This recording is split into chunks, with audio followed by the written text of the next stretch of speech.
Hey everybody, this is D Hunter, bringing another action figure review. Today, we're going to look through McFarlane, DC Multiverse, DC Direct, Page Puncher Superman.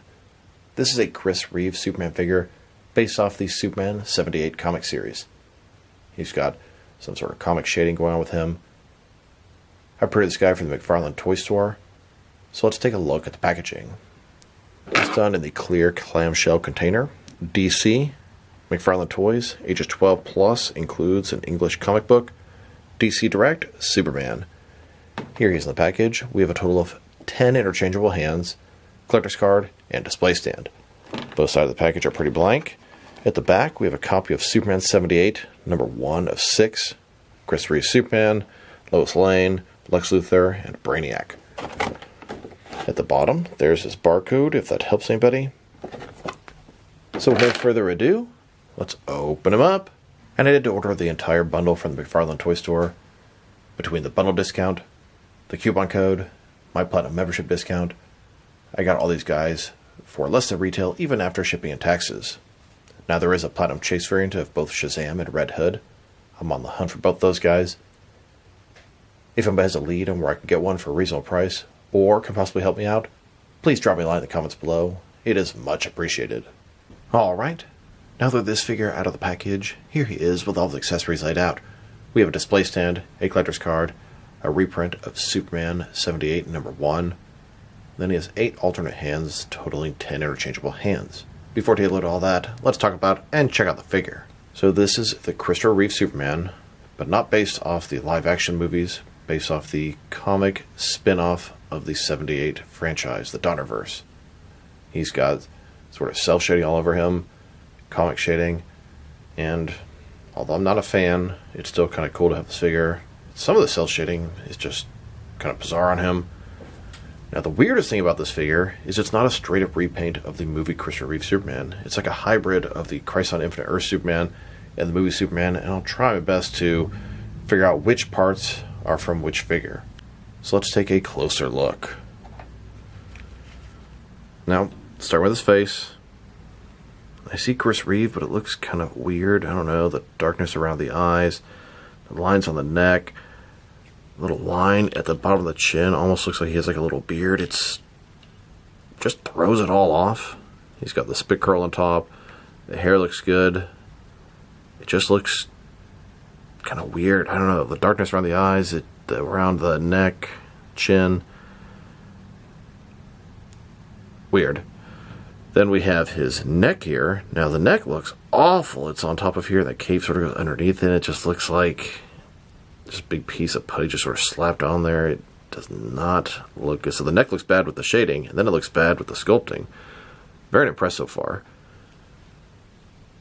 The blue looks okay, but he has this sort of shading all over him, which, I mean, if you look at the comic back here, he's got black shading on him, both the legs and the arms. So, I mean, it makes sense.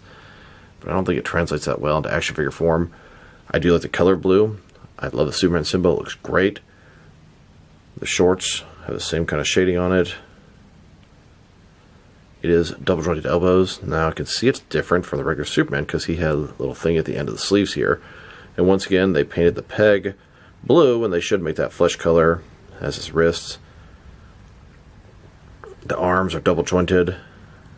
Inside part looks a little bit different from the movie one. The legs, also double jointed, more shading, lines. Now this one is also really weird. He has a little bit of shading on his toe, but not on the other side. It's a cloth soft goods cape with a wire on either side, which is very cool. It's got the Superman logo. You can see the big gap between the upper part of the torso and the bottom. It's much more prominent on the back than the front. It's very tight in the front here. It looks a lot more seamless than some of the other figures, and I can live with it looking like that in the back because the cape sort of covers it up. Man, that neck, just so ugly how it connects like that. And a closer look at his face and head sculpt, it just looks weird. It's like he has mascara on. It's so dark around the eyes. I can see some black lines sort of between the eyes and his brow area. The hair itself is black, but it has a little bit of hint of blue in it as well. I don't know, the shading just makes it look weird and throws it off. I mean, it really looks like he has one of those little thin connecting beards. And then here's the figure broken down as far as he can go with all of his removable parts detached. Now let's check out his accessories, starting off with the boring stuff. We have a typical McFarlane display stand. We've seen that countless times before. And then we have his collector's card. As you can see, it's an image of Chris Reeve from the comic Superman. On the back, there is a description. If you want to read that, pause now. Now let's look at the comic. This is a reprint of Superman 78, number 1 of 6. Now it's kind of cool to get this because I don't have any of the Superman 78 comics. My comic collection is Batman related, so I passed on the Superman spin-off, but I was curious, so I'd like to give this thing a read. Superman 78, just like the original movie logo, number 1 of 6. Superman flying up there, you can see the sort of dark shading all over him. Lois Lane, Hackman Luthor, Brainiac. Cool idea to add them to the Donnerverse. Now let's look at his hands. He has a total of 10 of them. 5 left hands and 5 right hands. Here he is with his first pair of hands. These are his fists. I think every single Superman figure out there should come with a pair of fists and a pair of flight hands and a flight stand. He has the hands, but not the flight stand. Here's his second pair of hands. This is a pair of flight hands. Completely flat hands. Look like karate chopping hands. You want to try to give into a flight pose. Take the hands, put them something, I don't know, kind of like this. Turn his head up as much as possible, which is not much on this guy. And his torso goes something around like that. Now, I wish his head could look up a little bit more. It would give him to a much better flight pose. As it is right now, he's just sort of flying, looking down below. The torso gets him a little bit more, but the head really doesn't look up much at all. And here's his third pair of hands. This is a pair of gripping hands with a pretty large grip. Here's his next pair of hands. His right hand is a gripping hand very similar to the previous set. And his left hand is a pretty open hand. And here's his last pair of hands. His right hand is a pointing hand. And his left hand has that crystal leak through that caused the start of the Donnerverse version of the Fortress of Solitude. His pointing hand. And then this one's holding the crystal. The area between the thumb and the rest of the fingers is filled in. I wish that wasn't like that. It looks kind of ugly. Now I wanted to talk about his cape. So the way it connects in the front, I think it's very ugly. The whole sort of neck flesh line looks really bad. And the backside, the cape looks pretty nice. So we have the traditional Superman symbol in the middle. I love when they put the Superman symbol in the back of the cape. The cape itself outstretches about that far. It does have a bendy wire on either side, so you can get into pretty much any pose you want. If I want it sort of flowing in the wind, I usually do something, I don't know, about like this. And sort of have it go into one side, and take the other piece, and have it sort of flow in that way as well. And you have sort of a really quick version of the cape flowing in the wind behind Superman. I can make it look a little better, but something really fast. Now to take a look at the body, and it is the weirdest thing.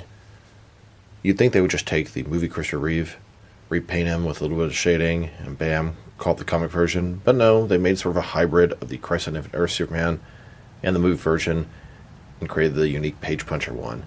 And you wouldn't even know at first glance.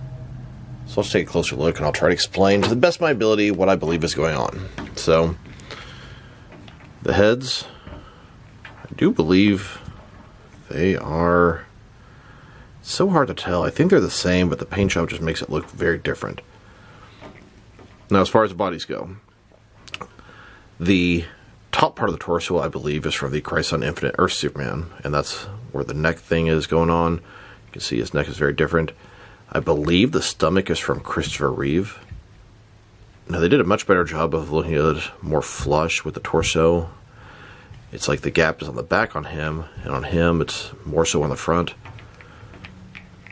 The arms, he looks like he uses the Crisis arms. You can see the bottom of the sleeve. This guy has a little bit of sculpted stuff, which I don't think is accurate to Chris Reeves. This guy doesn't have it, nor does this guy. The diaper is the same from Christopher Reeve. And then I believe the legs are the same from Christopher Reeve, not from the Crisis. But it is really weird to mix and match these parts and not just go the easy route and repaint this, which is what they normally would do, and honestly would make more sense, if you ask me. The comic version is supposed to be a continuation of this guy, so it should literally be this guy, just done in sort of comic colors. I don't know. just seems unnecessary. I appreciate the fact that it makes them different, but totally unnecessary. And that neck is ugly. They should have just kept it like this. Now that we've taken a pretty good look at the figure and his accessories, let's check out his height.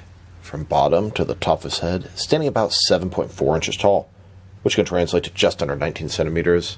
And for his articulation, starting with his head, of course, he's going to rotate side to side. He can look up, really not at all, down about that far. Really wish he could look up more. That would really help the flight poses. He can tilt his head from one side to the other. Shoulders on a ball joint goes about 90 degrees. Up, down, around. He does have this butterfly ring between his shoulder and chest, increasing range of motion, and more importantly, covering the giant gap that would be there. Bicep cut. Double jointed elbows. His wrist can rotate, and it's hinged as well. His torso, he's got a ball joint. Rotate around, forward and back. Another one in his waist. Rotate around, forward and back. Between the two, very good range of motion in the torso area. Legs, complete as splits. McFarlane style hip joints. Rotation, it's okay. Legs go forward all the way. Back not much. Double jointed knees. And his ankles. Forward and back. Rotate. Tilt. Rock. And to articulation, although having trouble getting mine to budge. Need to apply a little more pressure. Here's a look at the Page Puncher comic Christopher Reeve Superman flying above the skies of Metropolis. Here's a look at Superman in a hero pose in front of the American flag. Truth, justice, and the American way. And then here's Superman flying above the skies of Metropolis. Here's a look at the evil Superman fighting the regular version. Which personality is going to win? The good or the bad? Now let's check them out. Next to some of their action figures, starting off with some of their Superman figures. Here's a look at all three versions of McFarlane's Christopher Reeve Superman.